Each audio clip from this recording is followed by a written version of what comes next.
The Men Commandments Podcast. It's a book for men by Christian O'Connell. But ladies, you can still read it. Hi, this is the OC here, Christian O'Connell. So, I don't really know what more to say about what you're going to hear other than it was embarrassing to do. My wife won't even look at me since we did it together for you. I thought we should try this because my wife has talked about it a lot on the radio show, but she's hardly ever been on it. And for the last 5 or 6 months, I've been sort of burrowed away writing this book secretly about men. And one of the chapters is about men and women and how we are together and how there are 78, this is true, 78 scientifically discovered genetic differences between men and women. And I thought, well, look, I think I've got all 78 done right. I thought, who better to go through some of these about how men are and how women are than my wife. I would just like to say she's not a professional broadcaster like myself, so please don't judge her. She does sound a bit special. Mr. and Mrs. Be nice to each other. There was a football card in it that nobody Okay, if you keep wanted. clicking your toes like that and sort of picking your feet, we are going to I hear am that. picking a corn. Right. Right, okay, come on. So you're happy for people to listen to this then about you and your corns? They're just going to think that I'm literally married to some old dear who got corns, and that means that I could suddenly be very irresistible to women. I might be irresistible to somebody else who's Who got a li- foot fetish. And likes corns. They might particularly be into corn. Okay, right, well, thanks for chatting to me tonight on our couch in our front room. You are... My pleasure. Okay, if you'd like to introduce yourself to the people who've downloaded this short broadcast. Okay, then. Take your hand off your feet. I am the person who has had to endure 6 months of moody husband and sole care of our children for the duration of the writing of this masterpiece. I am Mrs. Sarah O'Connell. My husband is making faces at me. I am getting a look that I'm not doing this properly. Anyway, this is watch out, Richard and Judy. I was just about to make that joke. Well, you've got to be very quick with him with the big boys now. Right, okay. How many years have we been married? 10, I believe. 10 glorious happy years. And Absolutely. I'd be happy to talk about another 10 more, but let's just wait and see. Oh, if I'm lucky. One of the things I read when I was researching this book was that scientists have seriously uncovered the fact that there are 78 genetic differences between men and women. So what I've done, I'm going to just run you through some of these. In the book, I've listed what See, I see. would say I would have said run through some of the differences. This is why people need to You know my just- important editorial contribution to And then your you also work. need to look at the cabinets we have around the house with all my 7 Sony awards and check the name out on them. Is it Sarah But those O'Connell? poor people would have had to endure numerous grammatical errors. Also, the word that you're trying to say is endure, not inure. Oh, I'm sorry. It's okay, you're in the presence of a jock. DJ. First up, I always see is this one, is the pretending to be sorry gene in men. I think that right now, somewhere in the world, there's about 17 million men saying how sorry they are to a woman without probably knowing what they're sorry for, but they're still saying sorry about it. And I think this is kind of like an art form to saying sorry to your other half, be it your girlfriend or wife. And I have my own technique. You won't be aware of this. Called the Rolf.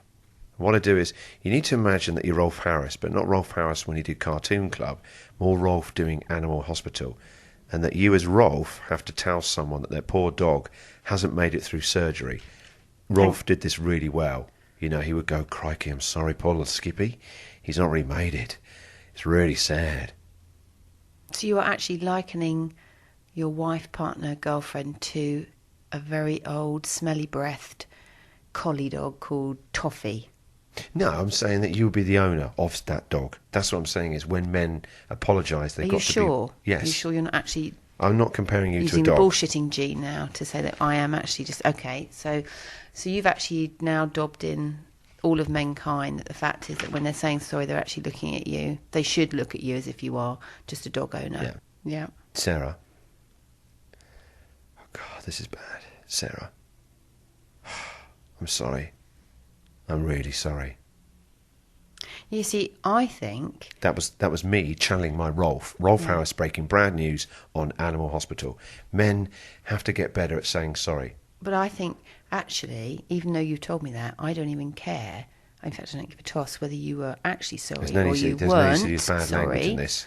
The point is that you've actually had to say sorry. See, it doesn't matter to you whether I'm faking it or not, an apology. What matters is the apology. Absolutely. Yeah, I'm like that with orgasms. It doesn't bother me if you fake it.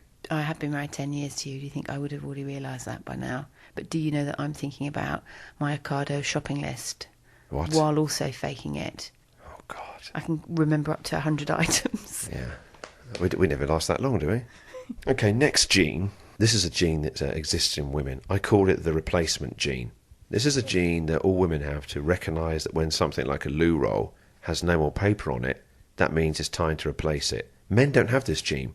We see the very last piece of paper on a loo roll, look down at the bare cardboard cylinder and just think, I hope that gets replaced soon. We just simply sit on the toilet and get angry that you haven't got new loo rolls. We just seem to lack something which says, why don't you get off your arse and replace it? Would it kill you to get a loo roll and have it there after everything I do for us? Would it kill you to actually get off your arse on the toilet? Who gets up at 12 minutes past 4 but you do it when at you're the fridge. fast asleep? You know, when I was out reading that, it was actually the look that I get when you peer inside the fridge.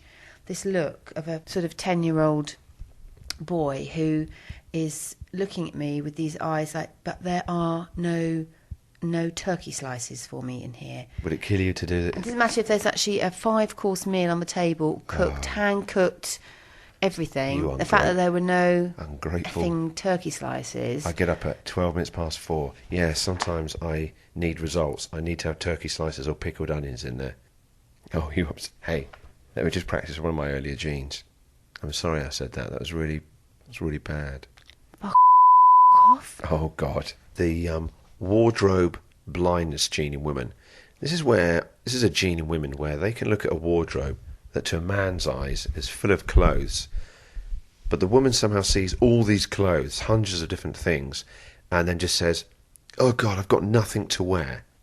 I think with this one, you don't really appreciate the level of panic in a woman when they've got literally 10 minutes to get ready because the children have been hatched to bed and you've had to do it all by yourself. You've got 10 minutes to get ready and you look in a wardrobe, there's nothing you can wear, and then this really helpful soul appears behind you and points at...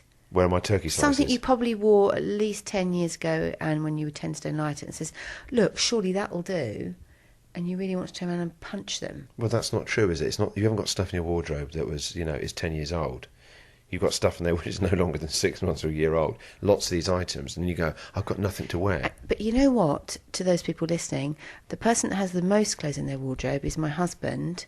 I'm an international. And I have to live on Primark. International renowned DJ. I can't turn up to work not looking hot. Yeah, and I've got about 4 items that actually fit me in the wardrobe and need money, please, to buy some. Well, I'm afraid what you need to do is make sure this sounds good so people go out and buy the book. And then I could maybe give you, 10, 30, 40 pounds to get some new tops. Oh, yeah. Did you ever watch The Brits that time when Sam Fox did it with Mick Fleetwood? Did her boobs fall out like Judy Finnegan? No, just her and Mick. This reminds me of the chemistry between them. Right. Shall I get my tits out? Would that actually help? On that note and that bombshell, let's conclude our little front room sofa chat. Sarah, it's been a pleasure chatting to you. It's been a pleasure chatting to you. And get back to picking your corns.